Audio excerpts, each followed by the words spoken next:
Have to vacate this room by 12:30 at the latest, and we may be having an exec session at 12:15. We don't need to. No? Okay. So welcome to the Executive Board. I am Senator Dan Hughes. I am from Venango, Nebraska, and I represent the 44th Legislative District. I serve as chair of this committee. The committee will take up the bill that is on our agenda for today. Our hearing today is your public part of the legislative process. This is your opportunity to express your position on the proposed legislation before us today. I ask that you abide by the following procedures to better facilitate today's proceedings. Please silence or turn off your cell phones. Move to the front row of seats when you are ready to testify. The order of testimony is introducer, followed by proponents, opponents, neutral, then closing by the introducing senator. Since I do believe we will have several individuals wanting to testify, we will do 3 proponents, 3 opponents, then back to 3 proponents and 3 opponents, and we'll put the neutral in there too if anybody wishes to choose to testify in that capacity. So 3 proponents, 3 opponents, 3 neutral, 3 proponents, 3 opponents, and if we run out of one category, we will finish up with whoever's left. If you are testifying, please fill out a green form found in the back of the room. Hand in the green sign-in sheet to our page or the committee clerk when you come up to testify. Spell your first and last name for the record. As you begin testifying, speak clearly into the microphone and be concise. Because we are a lunch hour committee, we ask that you please keep your testimony to 3 minutes. When you see the yellow light come on, that means you have 1 minute remaining, and the red light indicates that your time has ended. Questions from the committee members may follow. If you do not wish to testify today but would like to record your name as being present at the hearing, there is a separate white sheet on the tables that you can sign for that purpose. This sign-in sheet will become an exhibit in the permanent record at the end of today's hearing. We ask that you please limit or eliminate your handouts. If you have handouts, the materials may be distributed to the committee members as exhibits only while testimony is being offered. Please make sure you have at least 13 copies and give them to the page when you come up to testify. They will be distributed to the committee and staff. The committee members with us today will introduce themselves, beginning on my left. Mike Yilders, District 21, Northwest Lincoln and North Lancaster County. And senators on my right. John Lowe, District 37, the southeast half of Buffalo County. Steve Lathrop, District 12, which is Ralston and parts of southwest Omaha. To my right is my legal counsel, Janice Satra, and to my far right is our committee clerk, Mandy Mazurski. We also have Chloe Fowler, who is our page today. She is a senior at UNO, majoring in political science. With that, we will open our hearing on LR 159. Senator Blood, welcome to the Executive Board. Thank you, Chairman Hughes, and good afternoon to the entire Executive Board, and thank you for scheduling LR 159 for a public hearing today. My name is Senator Carol Blood, spelled C-A-R-O-L, B as in boy, L-O-O-D as in dog, and I represent District 3, which is the western half of Bellevue and eastern Papillion, Nebraska. Before I start, I'd like to respectfully put on record that I protest the fact that not everybody in this hearing room will get to testify today when it's clearly known that public hearings are so that all voices of our second house are heard. And so the fact that we were being asked to leave at 1:15, I would say is shameful. But moving forward, now that that is on record, on May 18th, 2021, I introduced LR 159, which would establish a special legislative oversight committee to investigate the AltEn ethanol plant disaster. I'm relieved that 9 months later, this resolution has been granted a hearing before this committee.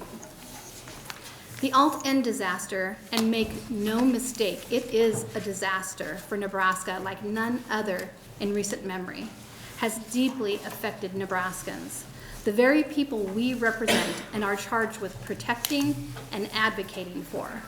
As I speak, the 99,000 tons of pesticide-ridden wet cake in an unlined pile on the site are being covered up with a mortar-like product. You should note that even NDEE has expressed on record concern about this cover-up. Nevertheless, the agency still approved it. Licensed landfills have refused to take the poisoned wet cake, yet NDEE believes it's safe to cap it and let it leach into our precious aquifers for an unknown period of time. Why? This disaster unfolded while Nebraska agencies failed to act. Friends, colleagues, you've seen the press coverage.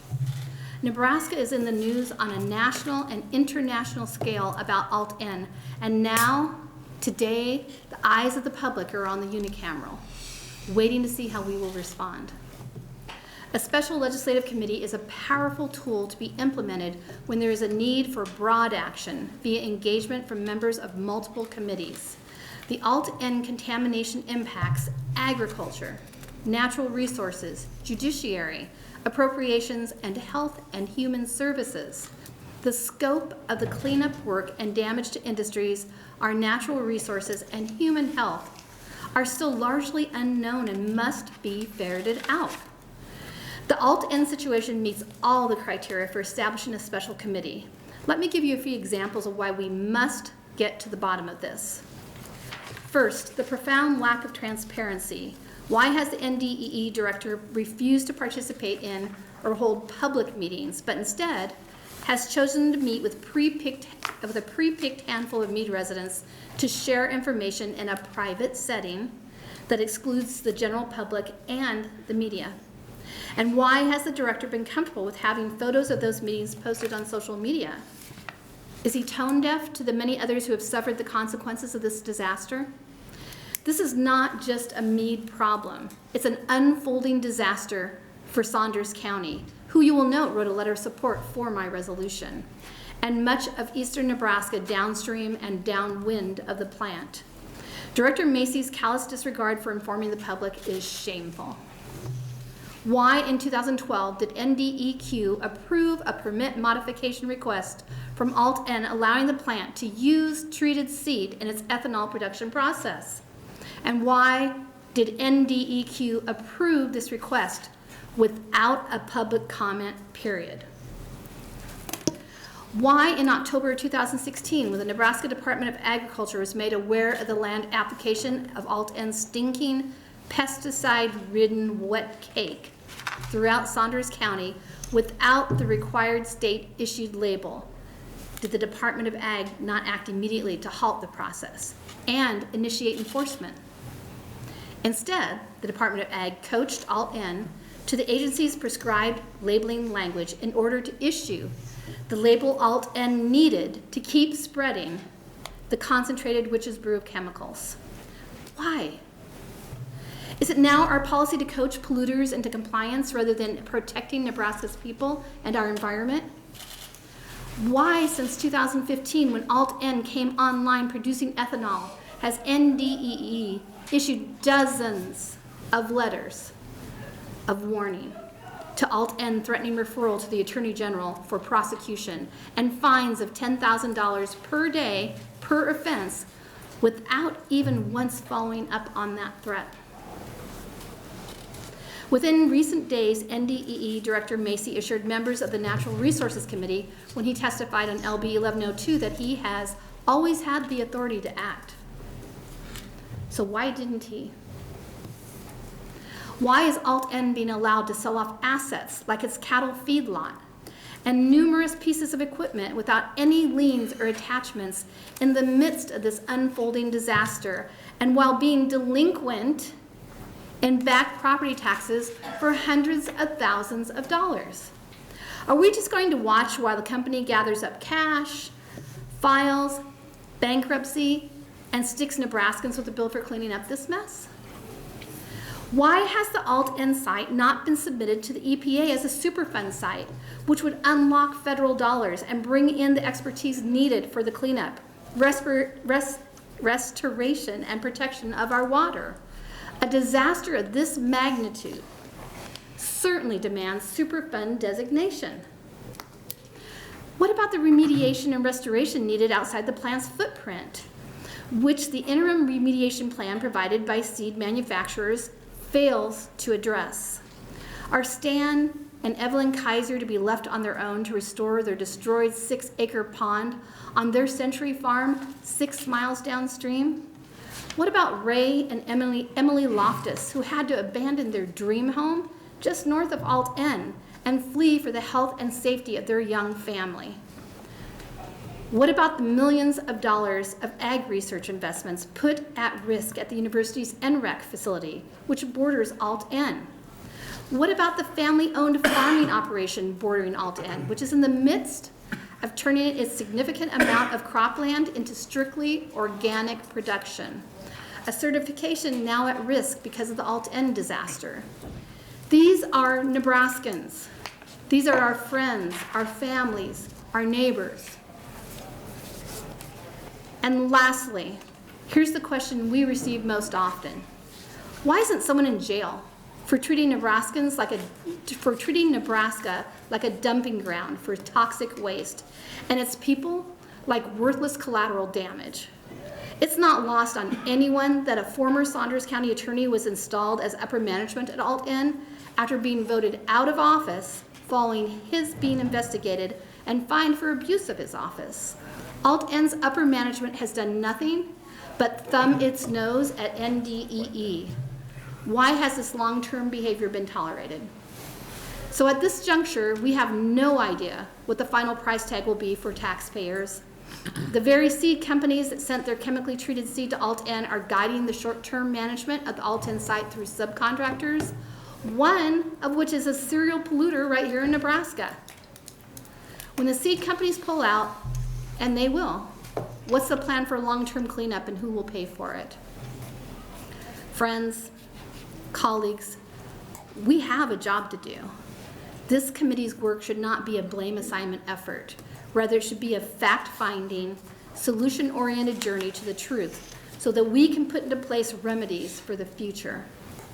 I urge you to pass this resolution out of committee with your full support and help us find a path to make this committee happen.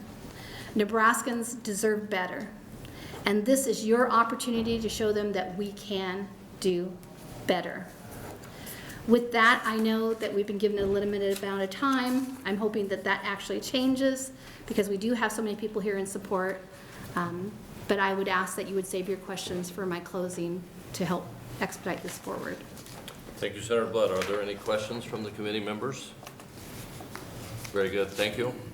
There has been a change. We have no need for an executive session, so we will be going to 1:30, but that is a hard cap for us.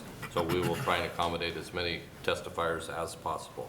With that, we'll open up testimony of proponents to LR 15159CA.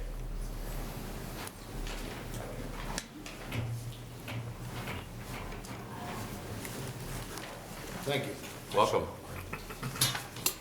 Hi, my name is Ray Loftus, RAYLOFTUS. Resided at 1444 County Road 10, Meade, Nebraska. I'm not sure if there was any other that you needed. That's it? Okay. I'd like to start off my statement with saying good morning to all of you and appreciate you coming here and listening to us today. We're less than, our house is less than 4/10 of a mile. So not even a half a mile from AltEn's property and where all the waste is being stored. And we're just straight north of there. On November 10th, we bought our dream home, and on November 11th, I proposed to my beautiful wife, and our journey began as a family to be. Just far enough away from the city life to raise up children with good country values. Everything was on track, and in 2015 our son was born, and then our daughter was born in 2019. The AltEn plant was up and running around the same time that our son was born. That's when the smell became horrific. In 2015, I was only 5 years in to my 10-year project of making this old farmhouse a livable home with all the bells and whistles, trampolines, swing sets, four-wheelers for kids. And after my son was born in 2015, he was born healthy and everything. So when we got home, he started having respiratory issues. which we talked up to possibly being asthma or anything. So we started going to the doctors, and they've done a few breathing treatments. We've had to do a few breathing treatments. Within that time that we've left Meade, his health has gotten better. Thank you. Trusting that NDE and the EPA would be doing their job and protecting the innocent people from the wrong that we now know AltEn was putting out. When the Guardian posted an article in the late 2020, we got alarmed and started following this more closely. Now, by the end of the summer of 2021, after speaking with Drs. Chalice, Rogan, and Woosmart in a town hall meeting, we gathered enough information to realize the magnitude of this problem. No more bees, rabbits, squirrels, or even those Japanese beetles that no one can get rid of. They were gone, and I don't mean gone, I mean dead. When the doctors informed us the air quality was very bad for the very young and the very old. We tried to call the state of Nebraska for assistance, hoping that they might be able to declare us an eminent domain or anything. And then after contacting NDEE, they told us that they couldn't say it was safe for our kids to live there without a lot more data. In less than 10 days after that, we put an offer in on a house in Papillion, and we moved 19 days later. Fortunately, we are able to do that, but most are not. Nobody in this room would put their children at risk like that. And you know the kind of trauma that it causes, you know, uprooting children with daycare, new schools, trying to develop a good life pattern, and that all changed. And I'd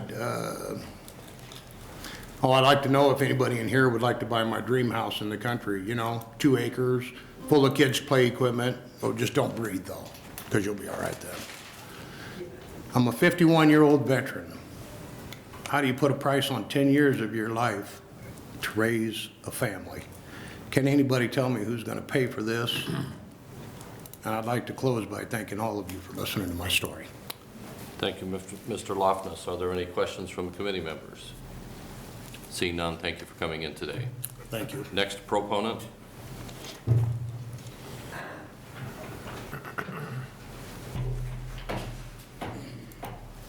I've got some handouts here.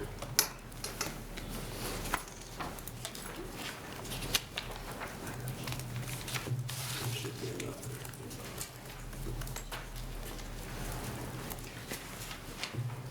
Welcome. Welcome, thank you. It's a beautiful day in Nebraska, we think.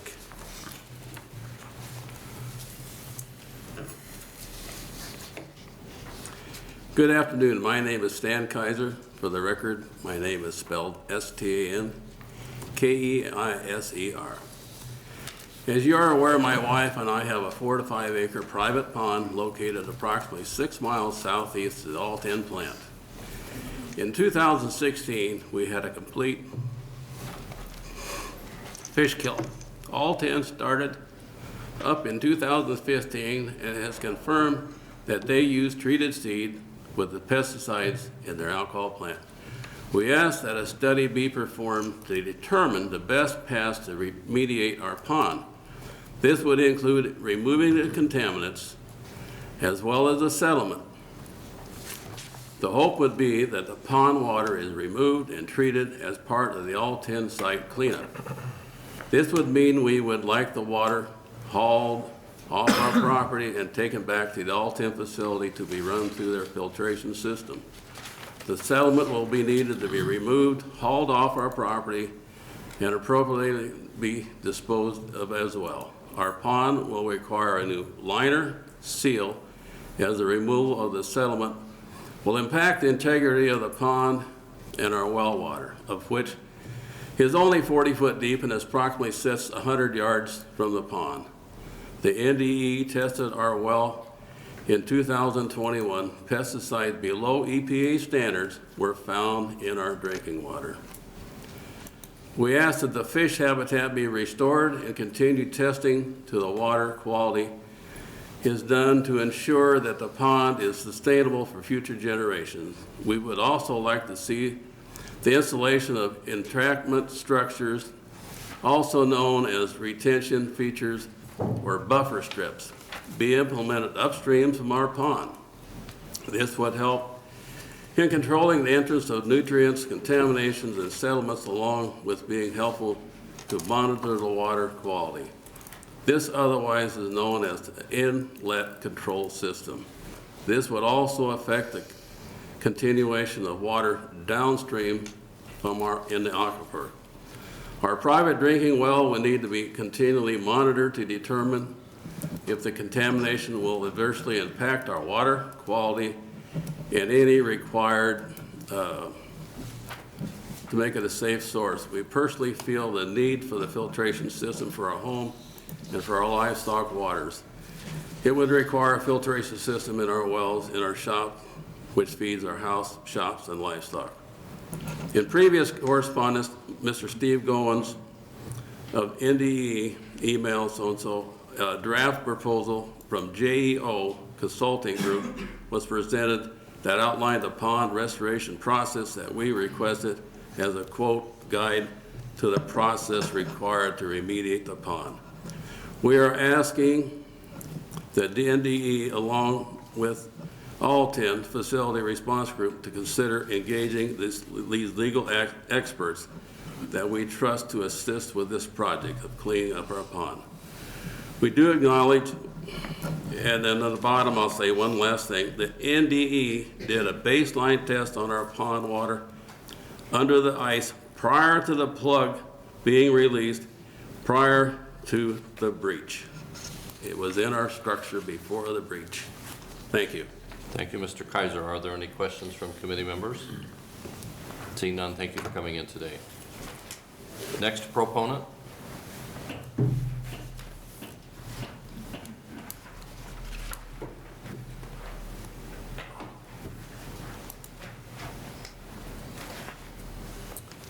Welcome. I'm Ann Hubbard, ANNEHUBBARD. I am a retired physician. I practiced pediatric radiology for 35 years, most of which was at the Children's Hospital of Philadelphia, looking at diagnosis of prenatal fetal anomalies. I moved back to Nebraska in 2005. I'm a fourth-generation Nebraskan and proud to be back here. In my work at the Children's Hospital in Omaha and UNMC, I began to learn more about issues specific to our state. We are number 7 in the country for pediatric cancers. And those other 6, the 6 leading ones, are in the Northeast. And those cancers occur predominantly in agricultural areas along specific watersheds. We have high incidence of prenatal anomalies, also, particularly spina bifida. So with that, I became more interested in environmental issues and have traveled the state extensively. Anyway, so I retired. With my retirement time, I still had good brain, and I had some money. I wanted to do something that I thought could really make an impact in our state. And that had to do with talking to people across the University of Nebraska. So in 2020, a new Center for Water, Climate, and Health was funded at the College of Public Health, but it works across campuses. So trying to bring that science together. I know I've talked with the chairman, Chancellor Gold, rather, numerous times as he talks about treating cancers and all the innovative things we can do. I'm like, can't we just work on prevention? So that's where I am. So anyway, and I know seeing what happened in Flint, Michigan and some other places, I mean, Flint, so many children were poisoned from that lead. And by the way, Nebraska is number 1 in the country in lead poisonings, but that's not what we're talking about today. So anyway, what happened in Flint? I mean, there was a Legionella outbreak when they changed the water, and then later on you find out about all the lead poisonings. But that was a typical deflect, deny, and anyway, for years people were exposed to toxic chemicals. And when I saw that article in The Guardian, after we had started the Center for Water, Climate, and Health, I was just stunned that this was happening 25 miles from my house, that this much chemical contaminant was in one community. As some asides, it's 60 years since the publication of Rachel Carson's A Silent Spring. That had to do with DDT and its effect on wildlife. These well, DDT and these chemicals are forever chemicals. There was a study that came out last year from University of California, Davis. Girls exposed, fetuses, female fetuses exposed in the 1960s, their grandchildren now have granddaughters, have effects of that chemical exposure, which is cancers, anyway, reproductive health issues. So I was horrified that we did not do anything, that nothing happened, really. Citations were given, but no enforcement over at least 5 years. Dr. Hubbard, your red light's on. If you could wrap up, please. Well, anyway, that's the thing, is like nothing was done again in an area where there was gross chemical contamination. And somebody else can tell you, I mean, the neonicotinoids are also shown to have effects on brain development, neural development, not just in the bees, but also in humans. Thank you, Dr. Hubbard. Are there questions? Senator Pansing Brooks. Dr. Hubbard, please wait for a second. Thank you for coming, Dr. Hubbard. I appreciate your being here. And thank you for your work as a physician for children and now as an advocate for Nebraska. I'm wondering, before you retired, did you see some of the effects of any of the people at Meade or any of that area? Have you run across any of the children, or did you retire before that? I retired in 2015. Okay. So no, I hadn't. Okay. And I did not know, Meade wasn't on the radar for some of the watersheds that they've been looking at the College of Public Health. So when that came up, most of us were surprised that that was happening. And you talked about spina bifida. I thought that was a genetic disease. It can be environmental. Environmental Yes, as well? yes. Okay, I didn't know that. Thank you very much. Any additional questions from committee members? Seeing none, thank you, Dr. Hubbard. We will now switch to opponents. Are there any opponents who wish to testify?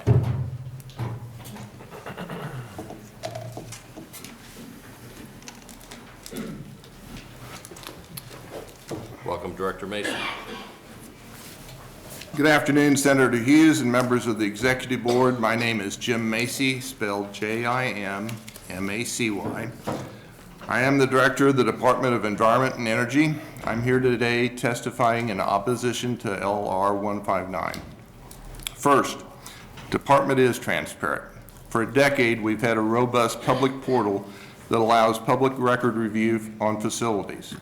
Many of you know we've devoted a special web page to keep the Meade and Saunders County residents and the public informed about activities related to the cleanup at AltEn site. Residents of Meade and surrounding area are our primary focus as we work on this cleanup. That's why I led the effort to open a direct line of communication with Meade community leaders. We share information and we listen to their questions and their concerns.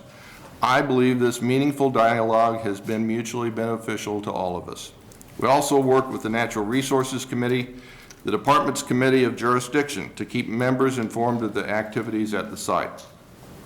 Senator Bostelman, the committee's chair and Meade senator, asked us to work on LR 152 during the interim to look at additional tools to help us protect Nebraska's environment. That effort resulted in LB 1102, which the senator introduced on our behalf. Finally, this matter is in litigation.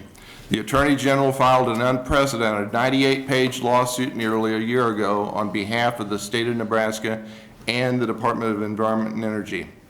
This outlines numerous environmental violations at the AltEn site. It provides many details in what occurred and the environmental violations at the site.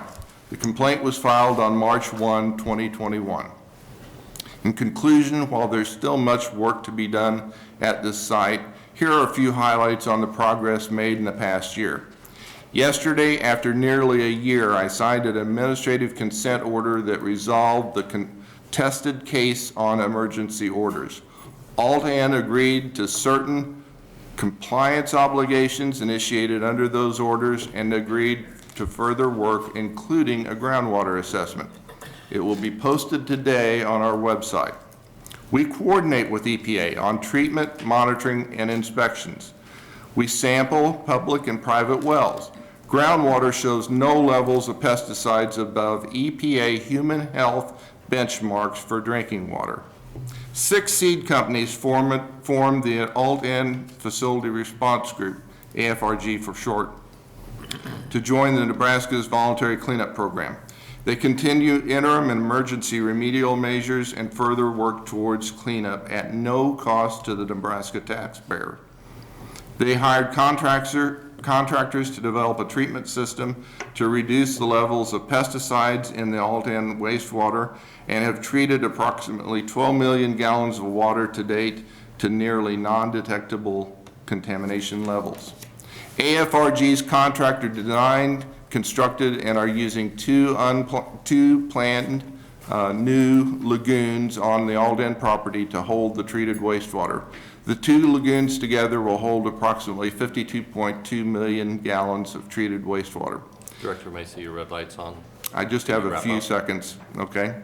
2 4 million gallon digesters on site have been emptied and the wastewater will be treated. The AFRG's contractor consolidated 3 wet cake piles at the facility to one location and have appropriate stormwater control. In conclusion, we continue our active oversight of the AFRG, and we do 3 inspections a week. We conduct quality engineering reviews and process necessary permits in an efficient but protective manner, all while producing information, feedback, and approval. We're committed to working with the local leadership, and we have been and will continue to work with the Meade community until this site's cleaned up. Happy to take some questions if you want. Thank you, Director Macy. Questions from the committee? Senator McCollister. Yeah, thank you, Mr. Chairman. Thank you for being here. Has the site been designated a Superfund site, which would bring additional federal resources to the issue? No, it has not. Why not? Because we have 6 seed companies that have entered into a voluntary cleanup at no cost to the taxpayer. When you enter into a Superfund site, the state's obligated after 10 years to 10% of the cost of that cleanup. We believe that the 6 seed companies and the legal proceedings with AltEn at the site that the Attorney General filed, those 2 combinations together are effectively cleaning up the site at no cost to the taxpayer. If that doesn't result in a satisfactory cleanup, will you bring in the federal government and declare it a Superfund site? We are already working with EPA. We coordinate with EPA on almost everything that we do at the site. And we are looking towards the future. So we're going to see if this voluntary effort works first, and then we'll use any tool that we have in the toolbox to clean up the site. Thank you, Mr. Macy. Thank you. Additional questions, Senator Pansing Brooks. Thank you. Thank you for coming to Mr. Macy. I'm wondering, do you have open meetings on all of this? We will have open public meetings on future permitting actions, and we'll have an open public meeting when the facility response group compiles their final action report on what they propose to do during this final voluntary cleanup site. Okay, so right now you are not having it? We have not to date yet. Okay. Why is that? Because we're in an interim phase of the cleanup. The facility response group, the voluntary seed companies are developing a plan, and they need to put that plan together and get it into an order to where they can present that to us and the public and then have public comment. So you can imagine, as a state senator, we are getting lots of complaints and concern about all of this. And our duty is to respond to our constituents. And so I understand that your testimony suggested that you feel that you're doing everything necessary, but the problem is we have to be responsive to the public as well. And if people are suggesting that the department is not being transparent, that's a concern. And so waiting until you've gone through all of your process, that's concerning to me when I hear, no, we'll decide what the process is and then tell the public what it is and they can comment. I mean, it seems like there ought to be able to, who are the people that are investigating and who are the people in these meetings now? People you've chosen? The local leadership at Meade. Senator, we're following the statutory guidelines that's offered to us through the legislature as we process to clean this site up. We're confident that we're very transparent on this site. So we're just looking to the future and getting this site cleaned up. Right now, to date, we're trying to make the site safe. That's the reason that we are taking all the proactive measures, doing all the monitoring, all the testing involving EPA. So I disagree. I think we're being very transparent. Okay, the problem is we have a lot of pressure to find out what's going on, and so I hope you'll send some of those studies to us that you talked about, that you mentioned studies just a minute ago that you've done, that things are turning around. I'd like to see those. All of the information that is not privileged through the Attorney General's office is on our website. Okay. We have even put a repository of significant records at the Meade Library.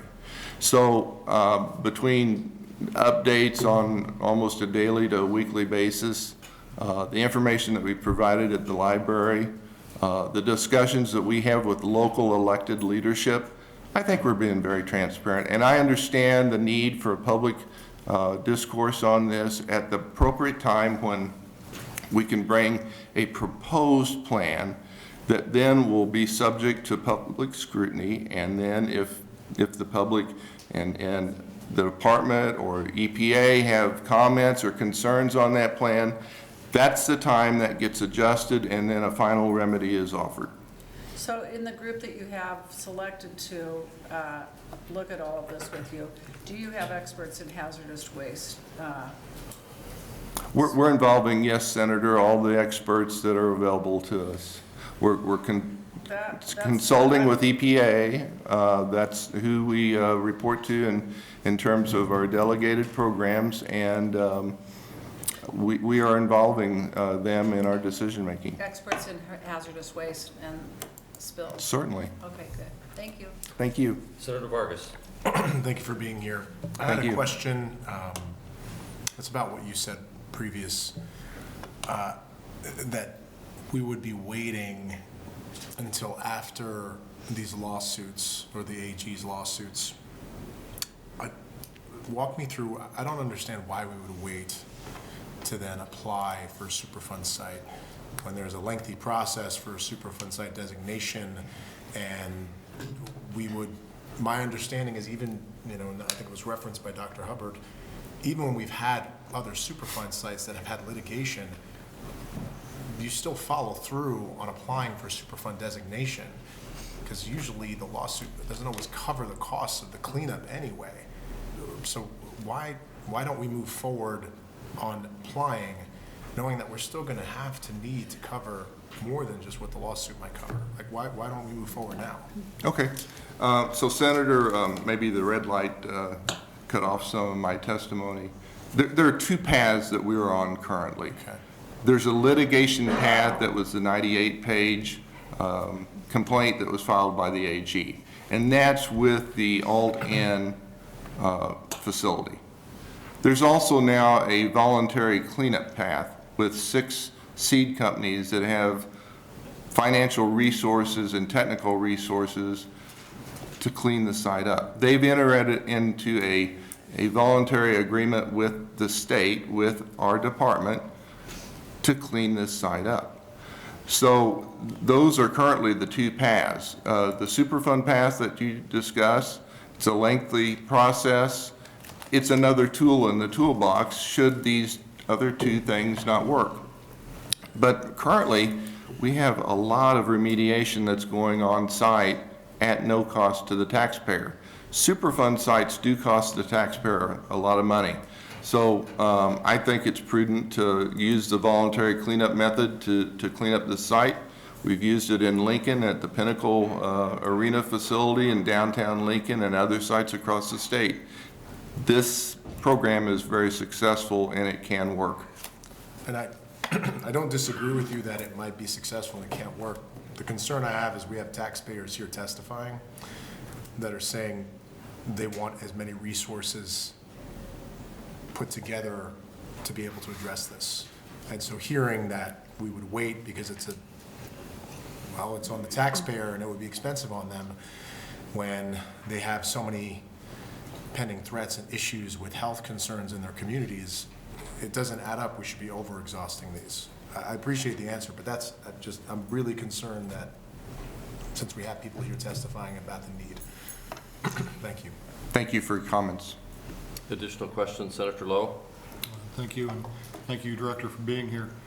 You said your testimony may have been cut off or shortened down. Is there anything else you would like to say? Just that we are very diligent and actively involved with this site. We're inspecting it 3 times a week.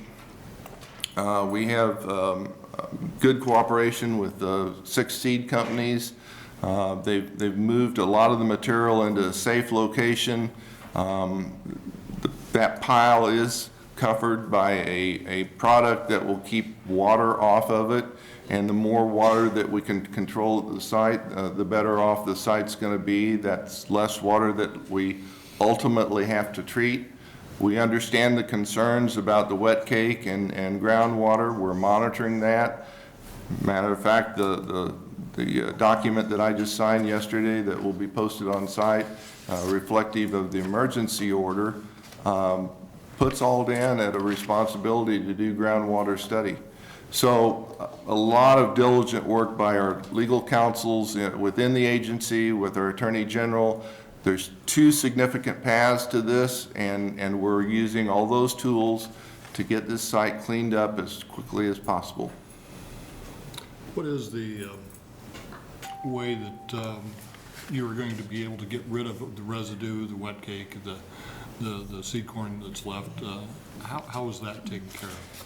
That's going to be in the final remediation plan, the RAP, that comes probably in about 2 months with the 6 seed companies. So right now, they're studying how the best method is to take care of that material. This is a material product that there's only a couple of laboratories in the United States that can analyze this and make determinations. So they are using their in-house laboratory and familiarity with the neonicotinoids to figure out what the best possible way to dispose of this, because we don't want to create 2 problems. We want to get this community cleaned up, and we want to get this safe in an area where it will have a final resting place. So we're actively looking for the end decision on that, and there will be public participation within that decision-making process. Thank you. Okay, I'd like to ask a question first. So, Director Macy, thank you for coming today. So the 6 seed companies that are in this partnership to help take care of this problem, are they engaging chemical engineers, environmental engineers to try and solve this problem? All the resources that they have available, yes. Okay, thank you. Senator Pansing-Brooks. Thank you. So, thank you, Director Macy, again. So you spoke about an online agreement with the seed companies. Is that online? You've talked about an agreement with the seed companies, so is that online? All those documents are publicly available, yes. On your website? On our website. Okay. And I guess my concern is, why cite them 12 times and not really, what did you do after you've cited them in the past? Okay, so I appreciate that question, Senator, and I hope you appreciate that. I think that leads into an area of where we make decision-making with our attorneys, and that's privileged. So I can't tell you how many notices of violation it takes to lead to a decision to refer to the Attorney General. That is privileged, and I'm sorry, I just can't talk about that part of it. It must be 12, right? Senator, I'm not going to say if it's I'm not going to say if it's 1 or if it's 12. That's privileged. Okay. Well, thank you very much for being here today. Thank you, Senator. Any additional, Senator Senator McAllister. Mr. Macy, Director Macy, what are we looking at in terms of a timeline? Well, we'll know more about the timeline when the final remedial action plan is disclosed. I don't have a great crystal ball on that. 3 to 5 years, maybe more. Superfund sites are average 15 to 20 years. So this is a complicated process. We want to do it right. We want to get it cleaned up. But it's not a Superfund site, is it? I was just comparing the two, Senator. Thank you. Any additional questions? Seeing none, thank you for coming in today, Director Macy. Thank you. Are there additional opponents to LR 159CA?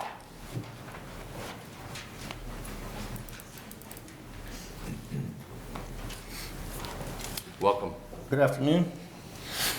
Senator Hughes and the Executive Board. My name is Bill Thorson, B-I-L-L-T-H-O-R-S-O-N. I'm the chairman on the Village Board of Meade. We have concerns with the Oversight Committee, which is LR 159.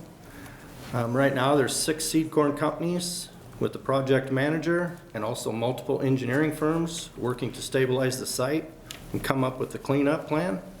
The NDEE has been overseeing this since the large spill 1 year ago, which they cleaned up in a timely manner.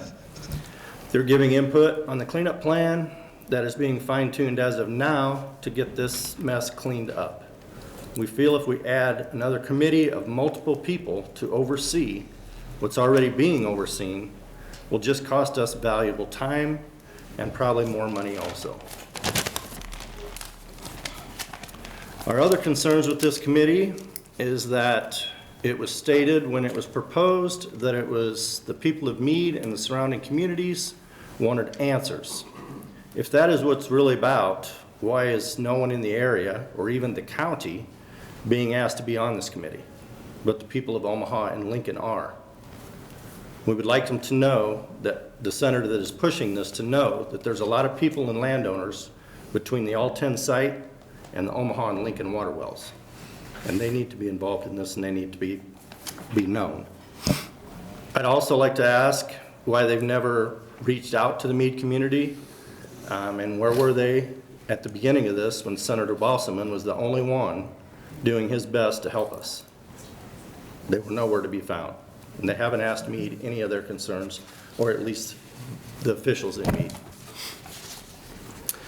I'd also like to state that the NDE on site with a lot of highly educated people working on this, and this isn't their first major cleanup that they've had to deal with. Also, LR 159, they claim that they're worried about AltEn's reputation hurting other ethanol plants and agricultural businesses in the area, but yet they have unproven accusations about cattle that can hurt the cattle companies and some people that eat beef. This makes me feel that this has become a political issue and isn't really in the best interest of the people. And with that being said, I'd like you guys to put an end to LR 159. Thank you, Mr. Thorson. Are there any questions from the committee members? Seeing none, thank you for coming in today. Thank you. We'll take one additional opponent before we switch back.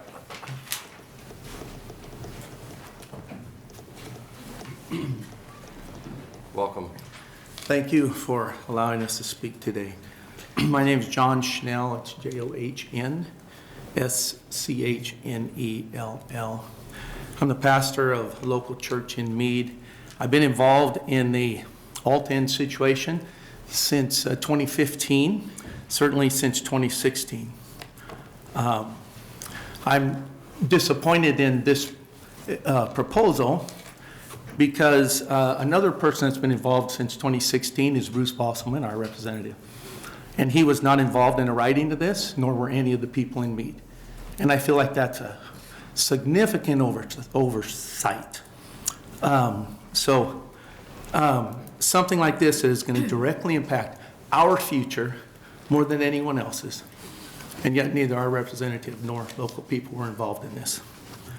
As one of the local representatives been fighting this since early on, I know great frustration, which I can't express, of trying to wade through the state departments.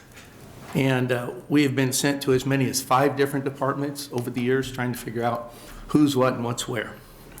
And they were all trying to do their job. And I don't have any complaints against the departments. Everybody was trying to do their job best they could. But it's hard for me to see how another bureaucratic unit is going to help the situation. We are finally seeing progress. Some people may not like the progress. I think some people just don't like the fact that they don't feel that they're informed about the progress. And, but we're finally there, and I would hate to see something come into play that is going to shut that down. There's several rationales given on this proposal that are no longer applicable also, if the research was done currently. The voluntary cleanup site with NDEE,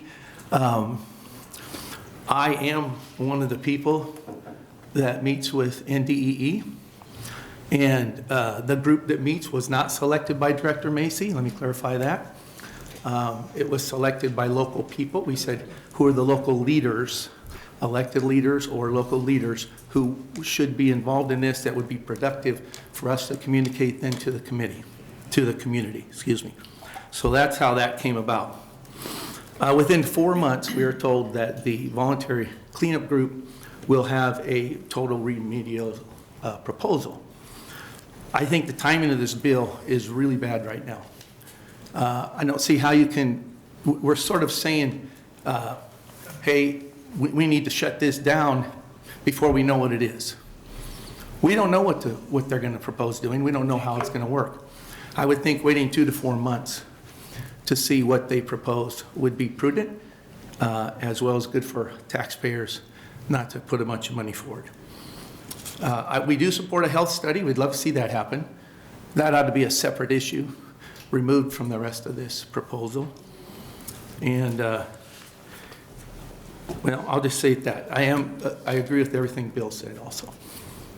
Okay, thank you, Pastor Schnell. Are there questions from the committee members? Senator Lowe. Well, thank you, and thank you, Pastor Schnell, for being here. What is the attitude of the people in Meade? Are they united, or are they divided, or? I think what we run into is people asking questions. And when we're able to provide good answers.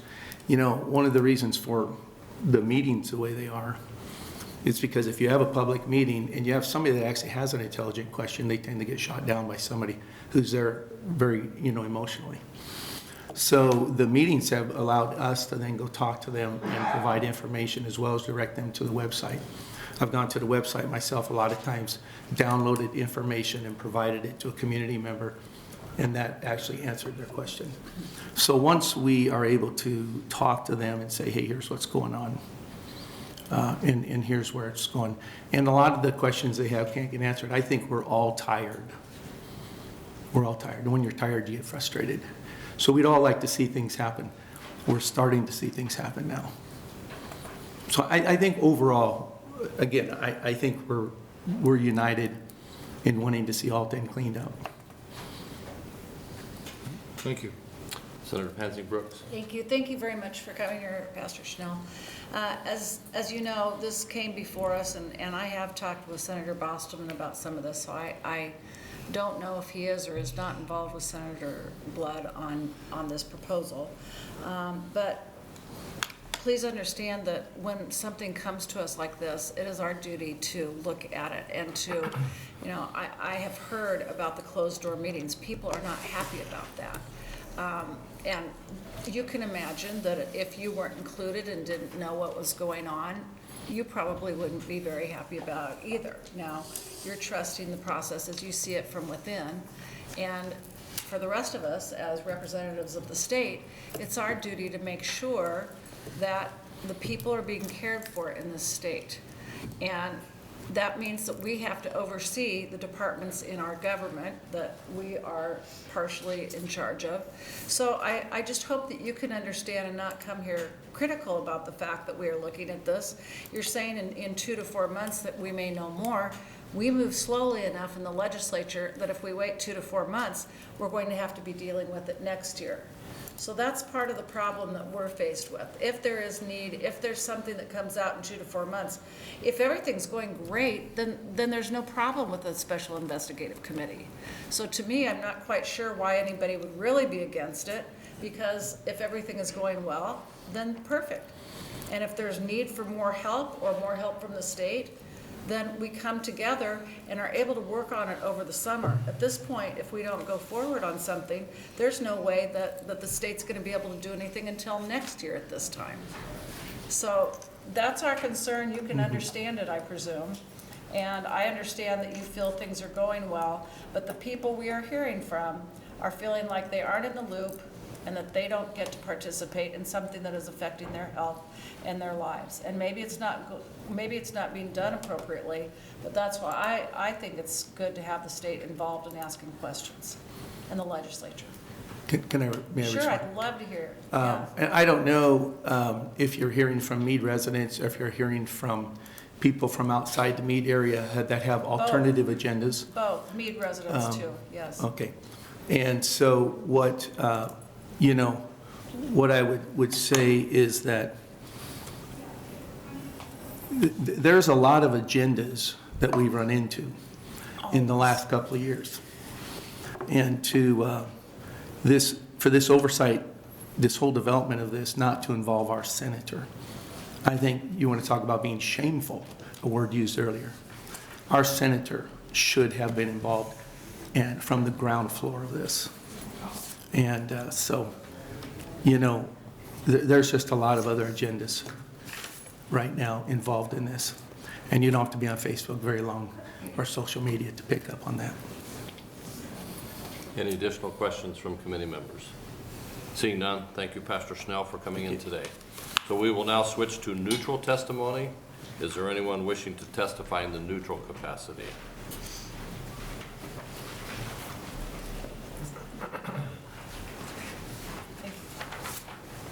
Welcome. Good morning, or good afternoon. My name is Dr. Judy Wu Smart, spelled JUDYWU-SMART. I'm an assistant professor and extension specialist at the University of Nebraska-Lincoln in the Department of Entomology. I want to first thank the committee for this opportunity to testify. I'm here in a neutral capacity as an expert representing myself and not as a representative of the university. I've been studying various aspects of impacts of pesticides on bees for about 15 years, including research on the effects of systemic neonicotinoid insecticides, which can move into floral nectar and pollen, and that is where bees and other pollinators may become unintentionally exposed and harmed.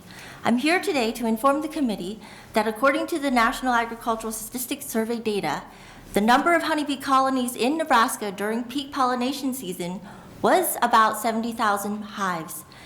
It has now dropped in the last 5 to 6 years to 43,000 hives. Just consider that for a moment. Honeybees are classified as agricultural livestock for the pollination services that they provide, and Nebraska has lost roughly 38% of our commercially managed pollinators, yet few are aware of this fact. Unfortunately, our state does not have a mandatory registry or state apiculture inspector. So I'm concerned that these self-reported numbers are inaccurate, and many of these beekeepers do not reply to the surveys. So we really don't have a good understanding of the accurate losses in our state and the impacts of the reported losses. High honeybee losses are attributed to unsuitable landscapes, pesticide exposure risk, and high pest pressures. These losses have led to statewide pulling out of entire beekeeping operations, many of which are providing our state with pollination service provisionings, honey production revenue, and employment opportunities, much of which are in these rural communities. Many people have already heard the commonly referenced fact that 1/3 of our diet is dependent on insect pollinators, but less known is the fact that the commercially managed bees contribute roughly 80% of that. This critical pollination services directly affect the production of many of our nutritious foods, including fruits, nuts, and vegetable crops. A lot of this conversation has been a focus on the effects of, or on the impacts and investigations on site, and what is happening directly at the facility. But a special investigatory committee may help determine not only the environmental, ecological, and human impacts locally off-site, how much of it has spread, and how far downstream do we need to be concerned. For example, we don't know what's happening to Nebraska's bees.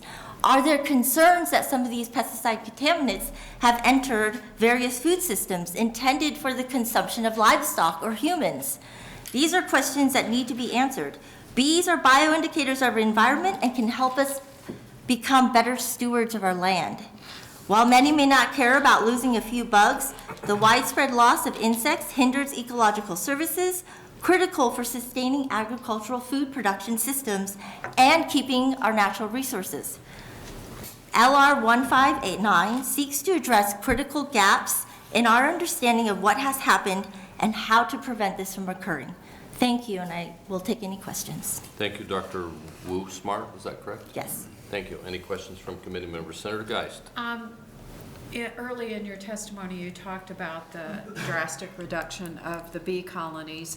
Are you drawing a correlation between what happened in Meade to that? No, I can't. But I can say is that the commercial beekeepers that have left our state said they left the state because they were experiencing 60 to 80% losses. Consider this in any other livestock sector. If the business person was losing 60 to 80% of their annual livestock inventory, you couldn't blame them for pulling out, for removing their business. And this includes the largest beekeeper in the U.S. who had an operation here. Were those colonies close to Meade?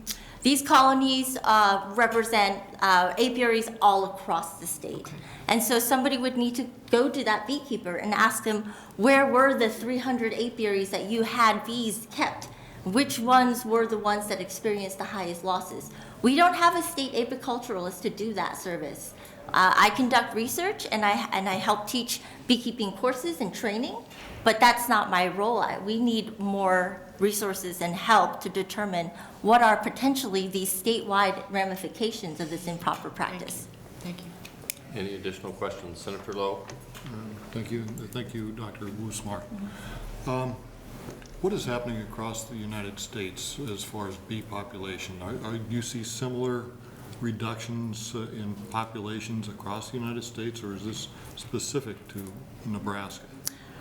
There are people and beekeepers all across the U.S. that have reported bee declines, consistent, and some are related to pest pressures, and some are related to pesticide exposure risk.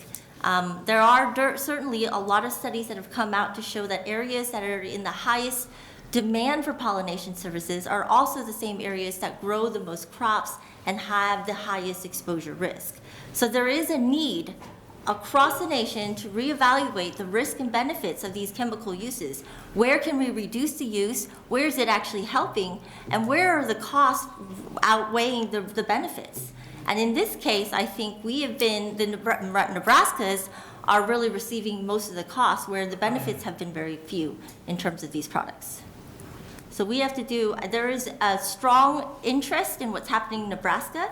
Because of that federal exemption, there are independent states that are looking at statewide or state-specific restrictions on how to handle these products, from the birth to the disposal practices. Okay. These commercially managed bees that you say, they're brought into the state from aviary, what is it? Yeah, apiaries are just kind of a location where hives are located, okay. Yes. They're brought into the state to pollinate during the off-season somewhere else? It's a mixture. There are commercial beekeepers that are migratory, which are beekeepers that move from state to state to fulfill pollination contracts of particular crops. Then there are stationary beekeepers. Most of the Nebraska beekeepers are stationary. They produce honey in a particular area. They service the crops in their local area, but they don't migrate from state to state. We in our state have a mixture of both. Some of them will also migrate out of the state to overwinter their hives in more suitable conditions and then come back into the state for honey production. Are both the local beekeepers and the ones that move from state to state, are they seeing similar losses? It's a complicated issue because there is poor management involved in terms of how successful a beekeeper is. The three major commercial beekeepers that have pulled out from our state were the ones contributing the most of these pollination, about 30% of those hives. They claim that the pesticide pressure and pest pressure was too much for them to overcome their inventory. The local beekeepers, the hobbyist beekeepers, it's hit or miss because they're here every year. They recover their losses, they bring in new hives, they kind of, so they have good years and bad years. It's the beekeepers that manage thousands of hives that can't take that risk and then will pull out to another state completely. Okay, thank you. To my committee members, we have several people who'd like to testify yet, so let's kind of maybe keep our questions to a minimum on specific points. Any additional questions for Dr. Wu Smart? Seeing none, thank you for coming in today. Any additional neutral testimony? Okay, we'll switch back to proponents.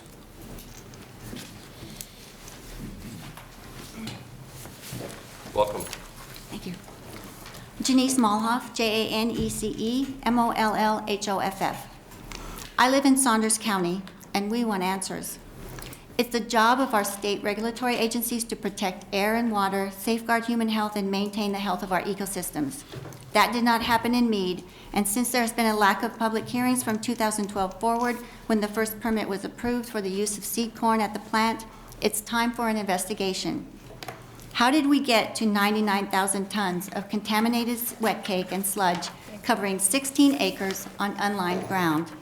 173 million gallons of pesticide-laden wastewater, and a spill that contaminated waterways and farm ground over 6 miles downstream. NDEE's benchmark for success is how many days it takes for them to approve a permit. However, there's no metric for ensuring compliance once the permit is issued. In their annual report to the legislature, there's no accounting for the quality of air, water, or soil that they are supposed to manage. There's a list of spills, but no record of the damage caused by those spills or how they were remediated, and no mention of how our natural resources are faring. The legislature should know how many letters of warning are currently outstanding across the state that have not been resolved. What is the standard for time allowed to pass between NDEE warns they will levy fines and when action is taken? AltEn was cited again last September for not submitting a required report after they once again discharged contaminated water. It's not surprising that bad actors would locate in Nebraska when they can see a pattern of lax enforcement of regulations in Nebraska. The AltEn disaster is now a year past, and the remediation plan has not been approved, nor a public hearing scheduled. Now we want, 3 or 4 more months? That plan was due last summer. The deadline was extended to November, and now it's not even, there's no published deadline. Why are the seed companies who contributed to the contamination in charge of remediation and not the EPA? Why have there been so many delays when we have clear documentation of groundwater contamination at the site, at least 1 dead fish pond from runoff, and continued violation of permits? Why didn't NDEE work more closely with the Department of Agriculture and Natural Resources District to ensure that output from the seed corn ethanol production was tested and restricted according to established guidelines? Why was there no testing of pesticides in the air, water, solid waste, or soil in 2018 if NDEE knew earlier that there were concerns about the operation? If they always had authority, as Mr. Macy says, why did they not act in 2021? If there are gaps in regulations that prevent action, how can the legislature remedy that? All across Nebraska, public and private wells are increasingly contaminated with nitrates and harmful chemicals. State agencies working together can address this problem. You should find out why they failed at AltEn, because if we wait, the water, air, and soil are already contaminated. It's too late. I would be happy to take any questions. Thank you, Ms. Mulhoff. Are there any questions? Senator Pansy Brooks. Thank you. Thank you for being here, Ms. Mulhoff. Do you know of any people or animals who are sickened or hurt by the wet cakes? And Yeah, I believe that one of the online comments that you got as a proponent for this was from a Kevin Blinkley. He had to pay over $760 to save his dog's life in March of 2019 because he was out hunting and his dog ate some of the wet cake that was scattered around in a field. The vet said that whatever chemicals the seed corn was treated with is most likely the cause. So, yes, this is, the pesticide levels in the groundwater may be less than what's harmful to humans because we don't know what level is harmful to humans. But it certainly is harmful to bees, other insects, and wildlife of all types. And I just, I wanted to clarify some of the discussion we had earlier. The chairperson of Natural Resources Committee is Senator Bostelman, so he would be integrally involved in this. He would be on the committee. And I agree that somebody from Meade should be on that committee, but that could all be determined how we organize all of that. And of course, if they aren't a part of the legislature, they'd have to be a non-voting member. So that's the same thing with a Lincoln and Omaha representative. So anyway. Just, so this LR was submitted last session. So it was submitted in a timely manner. This hearing has been delayed. And so that's why it's been so long between when the LR was submitted. Some things have changed. So we have to recognize that. Thank you. I did not recognize that, so thank you very much. Senator Vargas. Thank you for being here. I just wanted to acknowledge, and I appreciate this, because I think some of the other opposition testimony, which is warranted, and everybody's entitled to their perspective and opinion, but oftentimes we create these committees, and it could be seen as a roadblock, but I mean, what you're laying out are the legislature has a responsibility for identifying the process, for reviewing whether or not timelines were adhered to, or citations were enforced. If authorities or entities or agencies don't have the authority to do something, we change legislation as a result of that. And so that's what this can do. I don't see it in conflict with what is currently happening in terms of the cleanup. And I just appreciate you outlining this, and hopefully it provides some answers for some of the testifiers, both opposition testimony as well. So thank you. Any additional questions from the committee members? Seeing none, thank you, Ms. Mulhoff. Next proponent.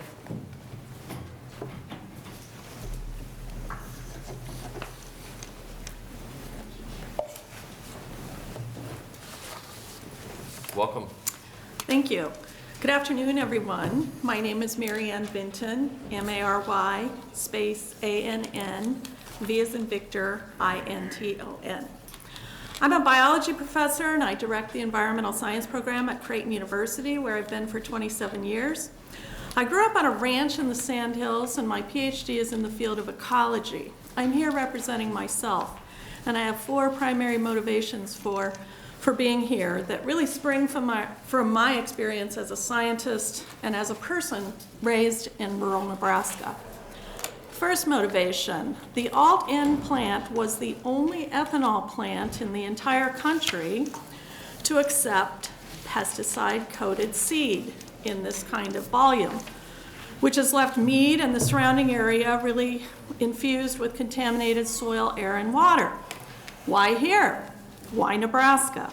Is there something about our state, our rural areas, and our residents that makes it okay to accept pollution exposure that no other state would accept? Of course not. I would never accept this for my friends and family who live in rural Nebraska.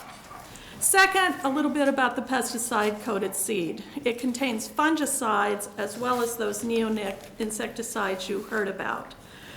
What is the fate of these substantial amounts of pesticides that are in AltEn's massive wet cake and wastewater lagoons?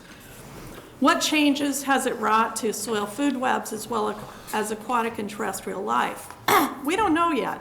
Other studies do show that neonics can have a serious effects on a whole array of vertebrate animals, including humans. Some of those effects are nervous system impairment, brain development abnormalities, embryo deaths, low birth rates, short or long-term damage to major organs like lungs, heart, and liver, endocrine and immune system disruptions, and reduced fertility. Younger individuals are generally at greater risks. I don't have time to go into fungicides, but biologically, fungi are much more closely related to humans and other vertebrates. So antifungals, these fungicides, potentially cause more harm to animal cells than do pesticides that are designed to kill bacteria or insects. Finally, a word on the longer-term fate of pesticides at this site. What will happen to the neonics and fungicides after the giant waste pile of wet cake mixed with soil and settled sludge from the waste lagoons is capped?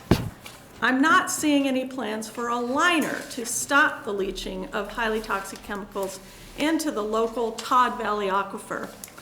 Plus, those massive amounts of added organic matter will rot, undoubtedly, and can form highly explosive and toxic gases. Clearly, the measures called for in this bill are really needed to help us as Nebraskans assess the damages and mitigate the harm to the environment of this catastrophe wrought by the actions of AltEn. I've included a fact sheet compiled by my colleague at Creighton, Dr. John Shallis, who's an ecotoxicologist and ecologist who has been active in monitoring and researching contaminants at AltEn. Thanks very much. Thank you, Ms. Benton. Are there questions from the committee members? Seeing none, thank you for coming in today. Thank you. Next proponent.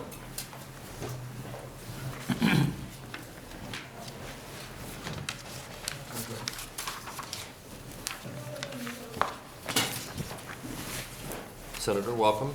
Thank you. We're good there. So I'm going to take a few minutes and my pass my letter out. I'm going to ask you can read that later, but if you would listen to me more, I think it might make more sense because some of the comments I want to answer some of the questions that we heard earlier. My name is Al Davis, A-L-D-A-V-I-S. So I'm going to read a little bit that I think is pertinent here before I go on. So ecological disasters are slow in unfolding, which contributes to the overall damage they can do, and that's exactly what happened at AltEn.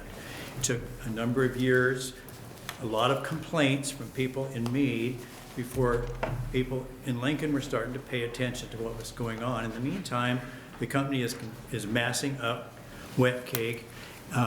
The Department of Agriculture issued permits, or did not issue permits. They told them to land the plant, and somewhat later they decided they should look at that, and they decided, oh my gosh, we've got a mistake here. So they withdrew that. So there are lots of mistakes that can be ascribed to NDA, and also NDEE, which just did not do its job.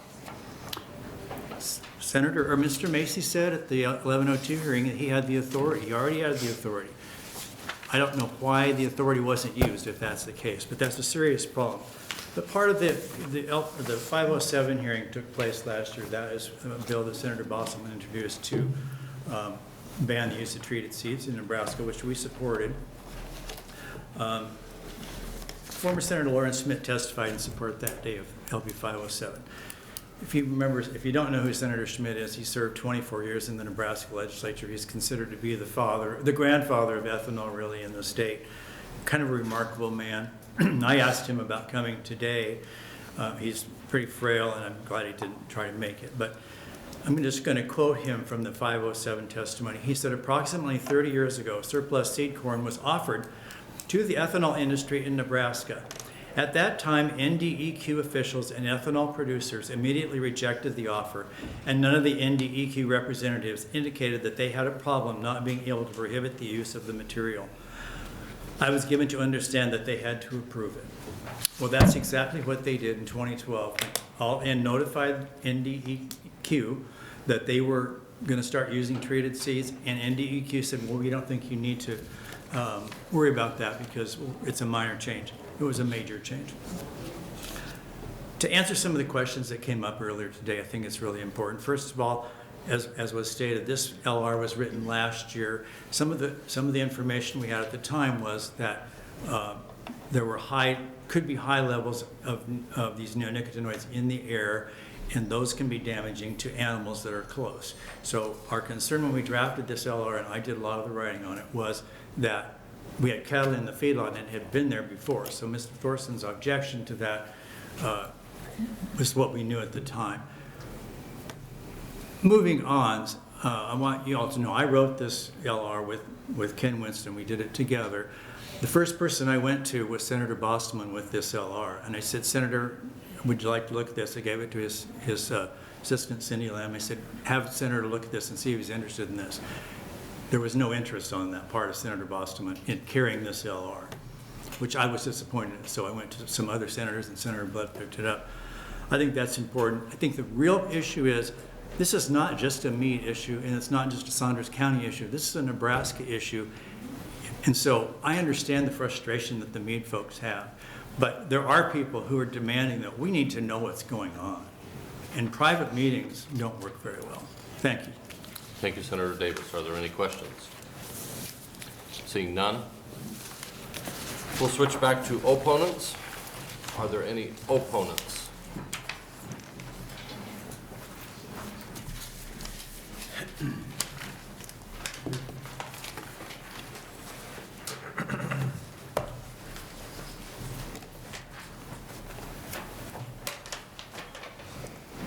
Welcome. Welcome, thank you. My name is Jody Weibel, Jody-W-E-I, B as in boy, L-E. I am from Meade. I have people that I am close to on both sides of this issue.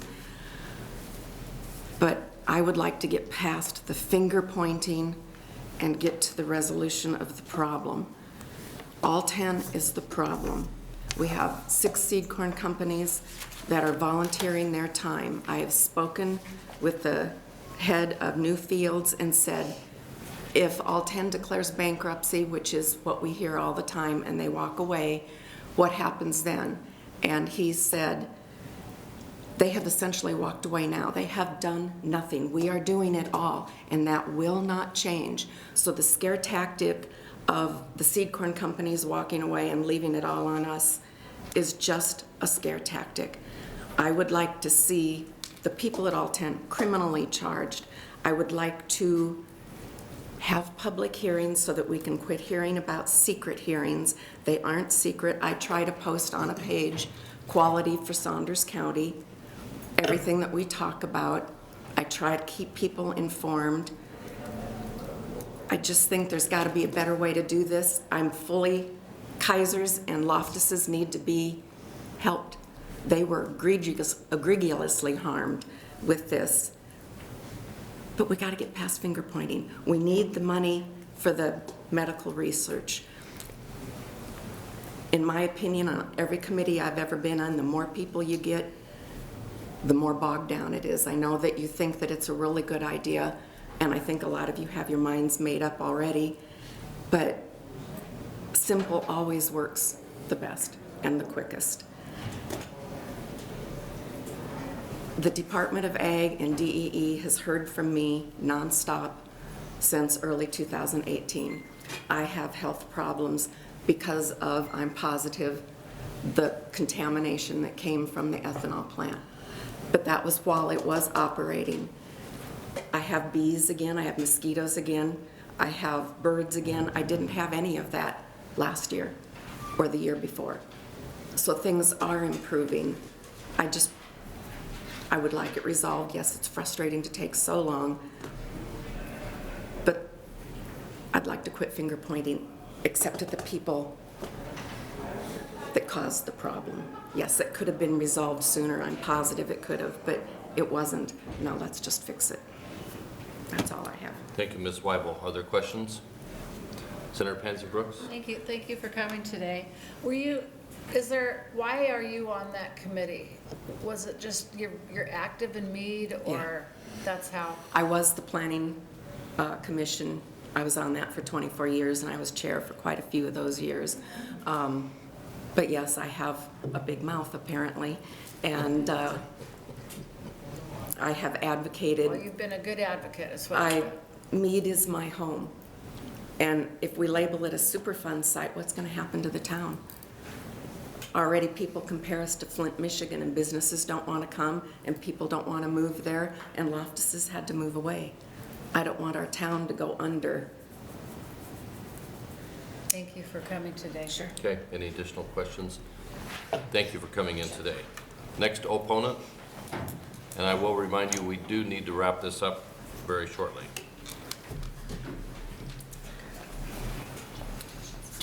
Welcome.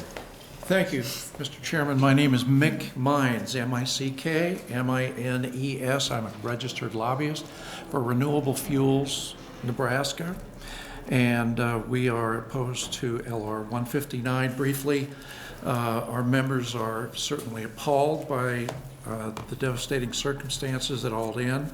The incident should never have happened. It's important to remember that AltEn's owners and management chose to adopt practices beyond their Nebraska permits, beyond industry ethics, and certainly beyond industry standards. Our concern is too often bad actors set a precedent in the public's mind. As you know, this can result in overarching legislation, in excessive regulations for an entire industry. That's our concern. While we appreciate Senator Blood's LR 159, it's well intended, but we don't believe it's necessary. Thank you, Mr. President. Thank you, Mr. Mines. Are there any questions from committee members? Seeing none, I guess at this point I would refer back to Senator Blood for a closing, and I certainly do apologize to everyone who came here who did not get a chance to testify, but this committee is an over noon committee, so we are very limited on the amount of time that we have. Senator Blood. Thank you, Chairman Hughes. I'm going to try and quickly as unpack everything as I possibly can. I do want to first approach the alternative agenda comments. I have to be honest with you, I didn't need more things to do. It was not my choice to come to Meade and put in hours and hours of work to help the residents of Meade that came to me. And as you note, there were residents that spoke at the beginning of those who were in support of this bill, as well as the county who gave us a letter of support. And you know the last 3 months I've been living in hospitals with my family. This was not extra workload that I needed. I had no alternative agenda except to represent the citizens of Nebraska that came to me for help. So I do take issue with that comment. And as you heard, Senator Bossman had an opportunity to come in and assist with this. He knew about this. We talked about it during the last session. I talked to him at the very beginning of this session about what bills I've brought forward for Meade. So to say that he was excluded would be not accurate. I heard the opposition in reference to the other renewable fuel plants. I am in 100% support of the work that they do. They are not bad stewards. They are not bad actors. This gave them a black eye. This is not meant to oversee what they are doing because they are not the bad actors. It's meant to make sure that this never happens again because this is a chemical that was used off-label. It was not used as was meant to be used, and that's why this happened. And then I want to remind everybody that the 6 seed companies that they're referring to now are litigating, and that came out in the news within the last 24 hours. So they're unhappy with how things are processing as well. So the legislature is rightly focused this week on the improper behavior of one of our peers. I'm pleased that this work is finally taking place, and I'm supportive of the work to be accomplished. Unfortunately, I don't believe the legislature has focused enough attention on what took place in Meade, Nebraska. The failures, and they are failures, of the Department of Ag and the Department of Environmental Quality. And this is not finger pointing, this is fact. This is background that you need to know because we don't want this to happen again. They brought us into this room today, and the need for this particular legislative resolution to move forward. In Meade, there are financial damages, many that are unknown, threats to human lives from long-term exposure to pesticides. Trying to do this fast, I'm sorry, to pesticides, that were used off-label, damage to the water table, which is unknown without oversight, potential birth defects, which you never got to hear as much about as we wanted to share with you today. We won't know a lot of this for decades. Will the residents of Meade develop unusual tumors or heart defects? I don't know, but do you either? We don't have a good grasp on who will ultimately clean up the site, how much it will cost, and if it can even be done. The problems of Meade deserve your attention, the attention of the citizens of Nebraska. We need to put just as much energy into the AltEn disaster as we do investigating bad behavior from a fellow senator. Friends, Nebraska are our friends, our families, and our neighbors. How can we remain quiet knowing that they have been made collateral damage to bad actors and pretend that everything is fine? Our body is complicit when we don't step up to the plate to address the largest environmental crisis in Nebraska in memory. You gave our resolution a late hearing, but we still have opportunities to find vehicles to move this forward, especially if you voted out with your full support. If we haven't learned anything from the debacle of St. Francis, I mean, the one thing we know is that it's never too late to do the right thing. And I have to say, I understand their concerns of us supposedly being bureaucratic or slowing the process down. We're not trying to slow the process down. We're trying to bring greater transparency because, as Senator Pansy Brooks and others have said, we are still getting calls from the people of Meade. And again, we may be elected by our districts, but we're also elected to represent all Nebraskans. And I don't know about the other senators in this room, but when someone calls me, regardless of their district, if they ask me for help, that's what I do. And again, I didn't need more things to do, but I do need to protect Nebraskans. And I want to remind you that, be it the people who voted, who spoke from Meade that were in favor of this bill or against this bill, that there are other residents that aren't here being represented. And I can say by far, I've had more people ask me for help than tell me to stand down. If we do this well, if we do this right, we help Nebraskans. It is not our job to interfere with the process. It is not our job to hurt the ethanol industry. But it is our job to make sure that this never happens again. And that's what this is about. And so with that, I hate that I've been rushed through, but I do encourage you, if you have time, to talk to some of the people that still did not get to testify. We had a lot of science that you didn't get to hear, and it's really unfortunate. And again, I'm doing this because I was asked to do this, and because many others chose not to participate. Thank you, Senator Blood. Are there any questions? Seeing none, we do have position comments for the record, for the hearing record. We had 46 proponents and 3 opponents and 1 neutral testimony. With that, we will close our hearing on. Can we offer our written testimony for the client here and client to testify? You can leave it with the clerk. Thank you, Mr. Chairman. That will close our hearing today on LR 159. Thank you, everyone, for coming. Senator Hughes, did you say 46 proponents? Did you say 46? 43 proponents. Wow. All right.